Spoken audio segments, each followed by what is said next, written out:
My fellow Americans. What's Of course. Hey, your shirt's appropriate though.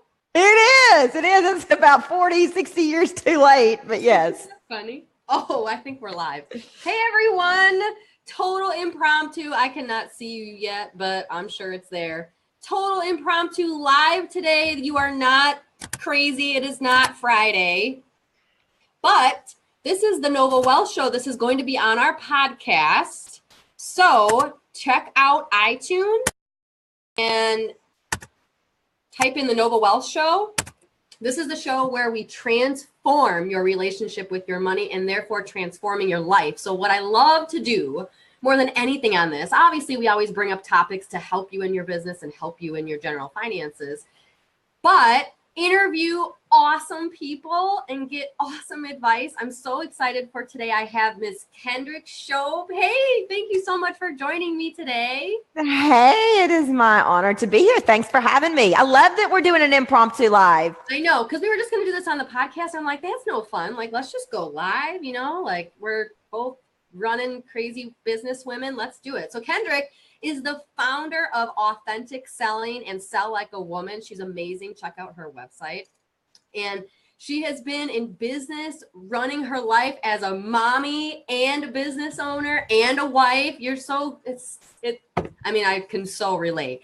And another way we can relate, you came from the corporate world. We're going to dig into that, right? So you came from the corporate world, started your own business. So I want to start there. Tell me your story. Like, what was your moment that said, like, I need to do something different? Tell me about how your company started and what you do.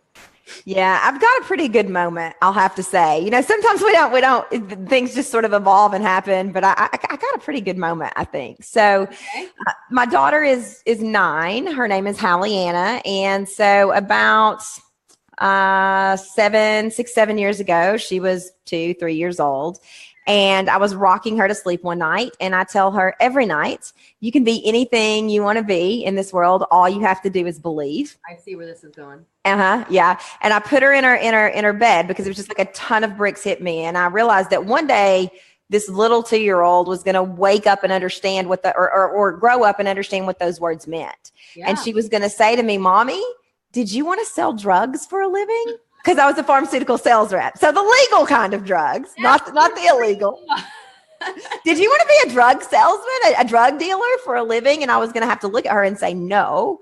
And this mantra, I didn't know that that's what it was at the time. This mantra, if you will, if you can be anything you want to be, all you have to do is believe, was going to lose all of its value and validity. So I burst into it was double doors. I burst into our doors of our bedroom. And I said to my husband in my real Southern accent, I am living a lie.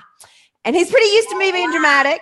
A lie. He didn't even look up. And I was like, a lie. That's right. You pay attention to this, Blake, because our entire lives are going to change from this moment. And they did. It was not pretty, but I went on a mission to figure out how I could be what I wanted to be, how I could be the example for my daughter that dreams do come true. You're never too old. It's never too late. And that's where this whole thing got started. That's awesome. And so that leads me to my next question, because I know the first thing I did when I left the corporate world and having a nice steady income and then not. But I'm curious what your first step was. Like, what's your first step to all the people out there that are in the corporate world that it's not necessarily an awful thing. It's just not for you. Like, you just know it's not your thing. So tell me your first thing that you did. Like, did you start writing out a plan? Did you, what did you do? Well, that's where the story isn't so fun anymore. Like that initial aha moment, it's great. It's motivational. And then it all goes, sort of by the way of the way most things go. I didn't know what I wanted to do. I had no idea. I just knew that there was something else. And so I hired an executive career coach to help me try to figure out what I was meant to do. Oh, I love that. In that process, career coach. Yeah.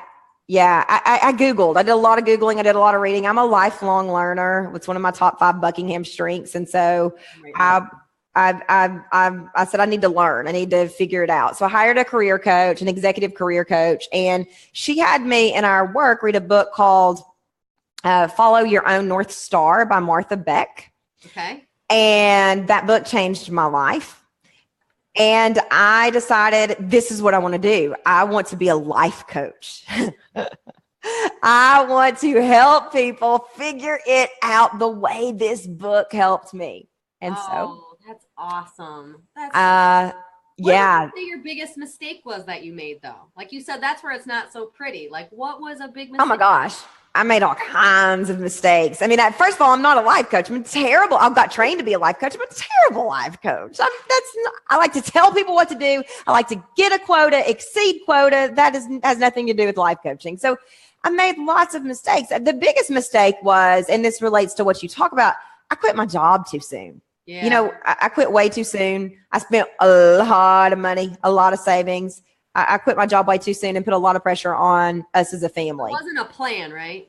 Like there wasn't. No, there wasn't. I can remember my husband and I sitting down and making a plan, but that plan went out the window as soon as I started. Oh, yeah. It always costs more. It always takes longer than you expect.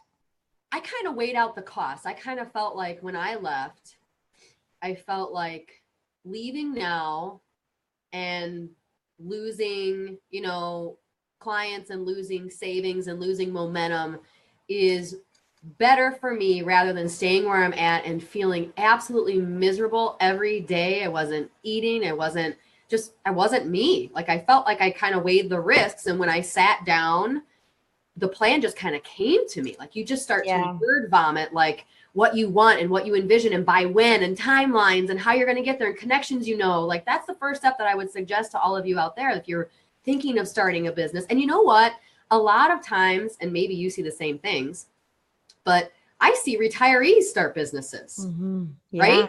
They've had their corporate job. Absolutely. They retire. They're sick of being retired. They go out and start a business. Yeah. Right? Yeah. And I think that is one of the things that is beautiful about the world in which we live in. There's so much, but the ability to be 19 years old or, 70 years old and have the internet and have access to the entire world with your fingertips is an amazing thing that allows people to do so many things that you couldn't do even 20 years ago.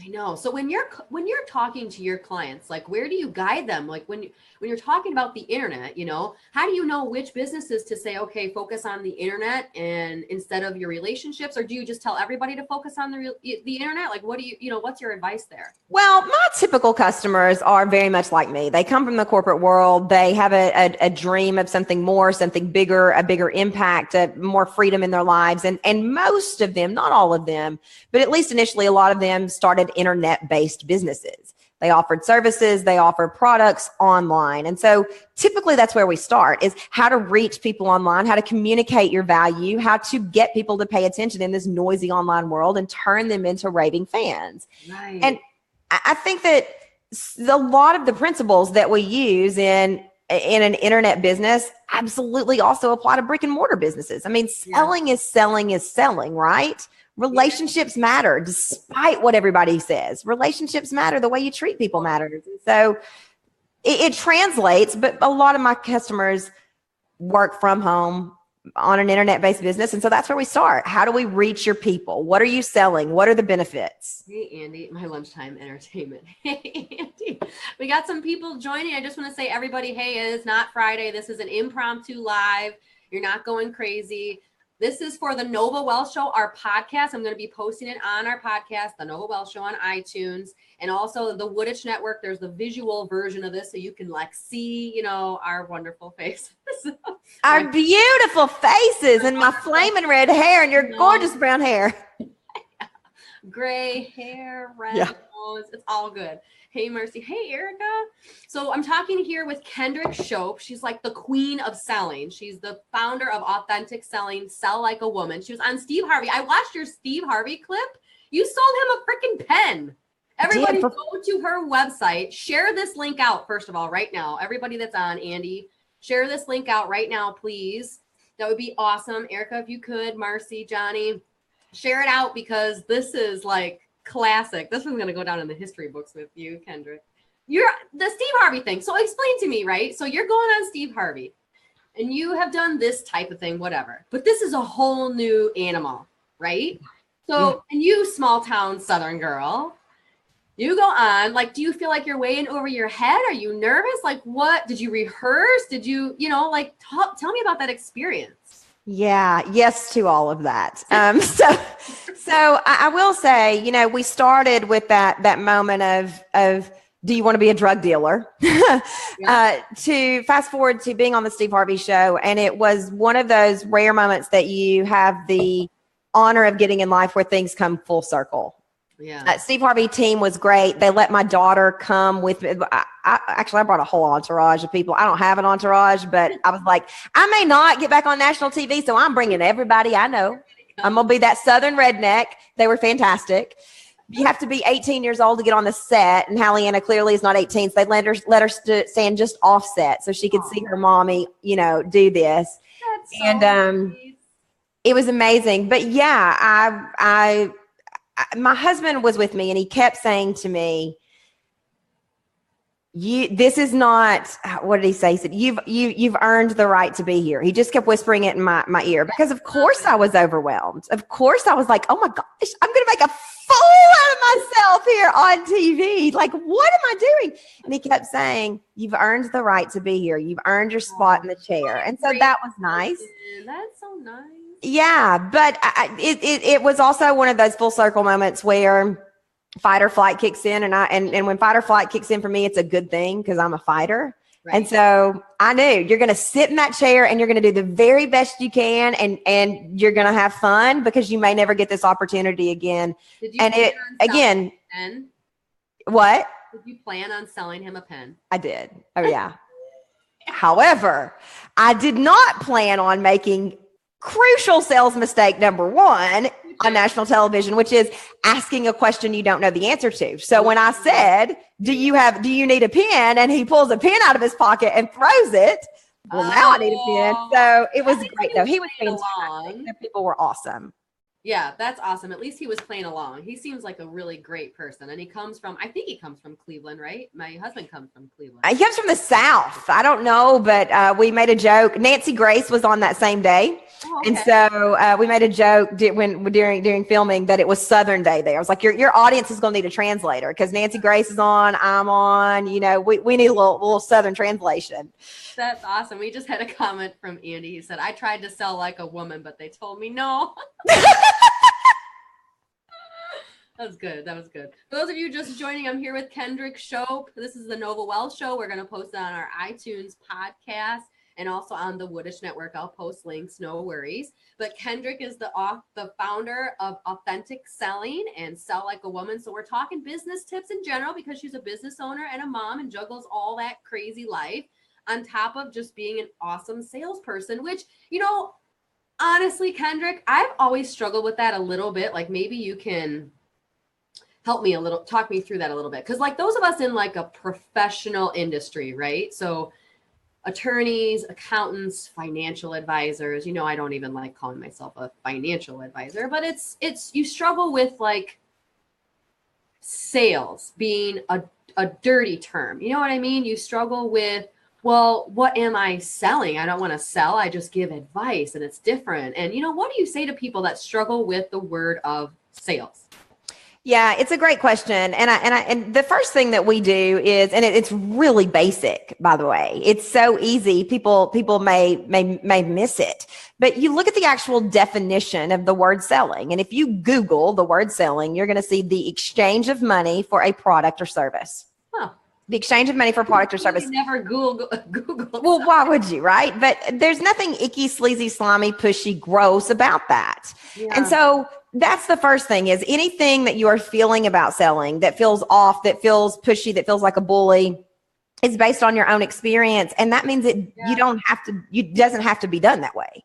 There are lots of reasons as to why selling can feel icky, sleazy, slimy, gross. Some of it even goes back, hundreds of years when medicine men traveled and sold people alcohol all the time. I got this bottle of elixir. I'm going to sell you, you're going to be 10 feet tall and bulletproof. And then the next day you felt like hell and the traveling salesman was gone. I mean, it makes sense. But I think that realizing that at its core, selling is helping. And if you don't, in a financial advisor point of view, if you have knowledge to share, knowledge that not just impacts somebody's finances, but changes somebody's life. Well, that's why we do this, right? I mean, yeah, to be able to help somebody save for college, to save for their dream vacation, to be able to retire at a certain age and have the life that they've worked so hard for. That's what this is all about. And so realizing that if you don't do that, you're missing an opportunity to help someone. That's so true. That's where we start. You're doing a disservice, like if you don't say anything or do something about it with the knowledge that you have. So for those of you just joining, we have some more people joining. I think it's catching on. Please share this out. Share out this link. This interview is an impromptu live that we're doing. We were going to just do the podcast, the Nova Wells Show, but then I'm like, you feel like going live? And Kendrick's all in because she's awesome. So we're here with Kendrick Shope, authentic selling founder. Sell like a woman. This concept is awesome. So go to her website, check her out. And I already asked you what your biggest mistake was in the beginning, like when you started, one of your mistakes, but I want to know some success stories. Like tell us maybe about some success that you've had with people. Like, I'm sure there's so many that you probably can't even think of one that sticks out, but taking people from the corporate world, again, not that that's bad. We're just saying sometimes it just doesn't fit your heart, like it's just not what is good for you. It's a job, but it's not like what your passion in life, right? So how do you, when you take somebody on that journey, tell us about a success story of how you've done that with someone. Yeah, I'm really fortunate because I have customers who are so kind and so generous and so willing to share. And I can think of one in particular. I worked with her 2 years ago. And she said, when I hired you, I had less than $200 in my bank account. Oh. The investment at that point to work with me to go through sales school was $2,000. So she put it on a credit card. And then she ended up hiring me to work with her one-on-one after sales school. And that was a sizable, $15,000, $20,000 investment. And she just had her first book published this year. Yay, she created a business that she made her money back within, by the end of sales school, she had booked $42,000 of business. And that's in 6 weeks, by the way. So she had $200. She booked $42,000 of business. And within the next year, she created a $300,000 business. And then she's gone on to exceed that. She's since removed herself from that business. It runs its, she's got a team that runs it, and she is starting a new business. I don't work with her anymore. We're friends now, but she's got a book coming out that came out in April. And so that's an example of a success product, story. or is this a service? Well, when she started, so it's kind of morphed and evolved. When she started, she had a kind of a boutique web design and branding business. She did some brick and mortar. She did some online. She did a little bit of everything. That business sort of is run by her team now, and she's transitioned into a world of helping people understand energy and how our positive energy affects our life, and negative energy and crystals and all this stuff I don't understand because I'm not working with her anymore. But because she's like so on her own. She is. Yeah. Yeah. So people like retire from you essentially, like they grow out of you. Is that what? Oh yeah. That's the goal, right? I mean, yeah, you come through and you learn selling and you create this business that makes you money and allows you to do things that you've only dreamed about. And then lots of times we become colleagues and friends because I've seen many customers surpass me, and go on and create really amazing things. So it's a beautiful thing.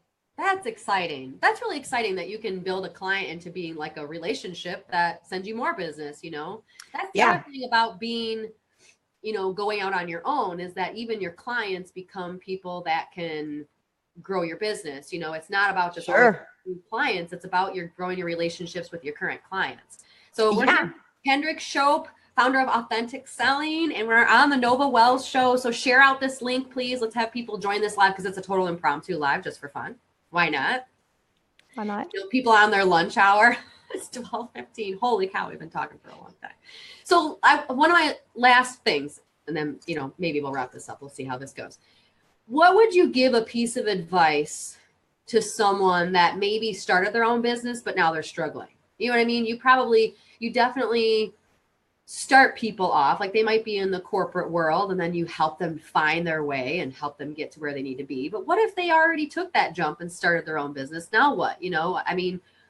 what can you give a piece of advice to people out there that might be struggling? Well, I would say that that's typically where people come to me for the most part. So they've started their own business and they may have an amazing skill set, an amazing product, an amazing something, but they don't know how to communicate the value. They don't know how to sell it. And so the most important piece of advice, and this may, when you first hear it, you may want to roll your eyes and pull your hair out and say, no, give me something else. But this is the truth. Yeah. The most important piece of advice is if you get knocked down 99 times, you get up 100.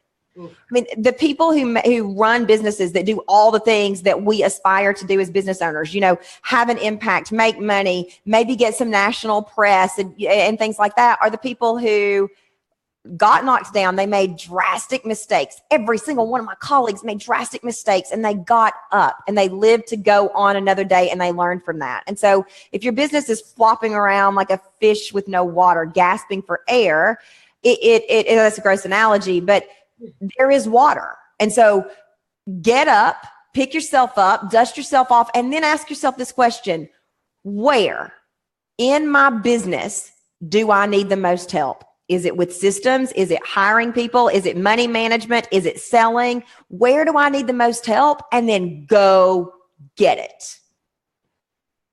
It's there. How do you sell like a woman? How do you sell like a woman? Well, it's kind of an oxymoron. Struggling with your business, the advice you just say, where are you at in your business, and then go get it. How do you ultimately then sell like a woman?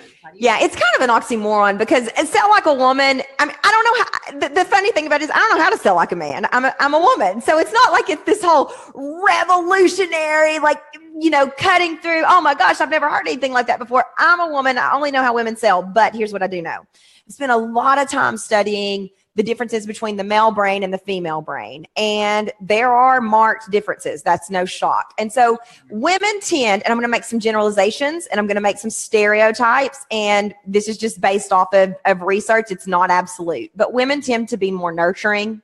They have verbal processing centers on both sides of their brain. Men do not. So in most cases, they're more verbal and they are more empathetic. They can assess a situation without language through feeling. And so tapping into the traditional sales techniques teach you ABC, always be closing. Right. That never worked for me because there were times when I walked in an office when I could tell closing was not the thing I needed to do today. I needed to move the relationship forward in a different way. Right. So Sell Like a Woman gives you permission to say, closing's not the most important thing today. Right. Moving the relationship forward is nurturing the relationship, doing those things where women stereotypically tend to be a little bit stronger than men and tapping into those. Yeah. That's what it means to sell like a woman. That's awesome. You mentioned once, you're like, we're always selling though. Like women, like I'm selling my kids to go to bed on time and I'm selling absolutely the dinner that I made. And you're always selling. Not yeah, that and it isn't, but it's just more, like you said, more typical, I guess. Well, and I think a sales process, I think, traditional ways of selling talk about the sale doesn't happen until the close. That is baloney. Of course the sale happens before the close. How did you get in my seat? How did I get in front of you? How did I get the appointment? There is prospecting, engagement. What's the problem? Present the solution, overcome the objection, and then you close. Right. So there are 5 steps before closing. And in traditional sales models, we don't talk about those. We say close, close, close. I got to tell you, in today's hypersensitive, and it is hypersensitive society, salespeople that go straight for the close are going to lose. You may get the initial sale. You're not going to get the repeat business. You're not going to get the raving fans. And that's the difference. That's awesome. I'm going to leave everybody with that. Wow. You can see your passion in it, that's the other thing. It's so funny that you're called authentic selling because you are so authentic. Like you can sense when you start talking about this stuff that you believe it so wholeheartedly, like it is in your blood and heart and soul. Like I just love it. I love you. Thanks for being here. I appreciate it so much. Any lasting thoughts that you want to leave with someone? Yeah, absolutely. First of all, thank you for the opportunity. I love you. I love your work. I think you're amazing. I love that this was impromptu. I had so much fun. But the thing I say every time I sign off on anything where I'm allowed to is this. I don't know you. don't know the people watching, but I believe in you and I believe in your ability to change your world and the world. So whatever it is, go do it. There's a way. Find a way. Awesome. Thank you, Kendrick, so much. Have an awesome day, and we'll see you soon. Share this out, and I'm going to post it on our Facebook page, Noble Wealth Management, and everywhere else, I'm sure. We'll see you later.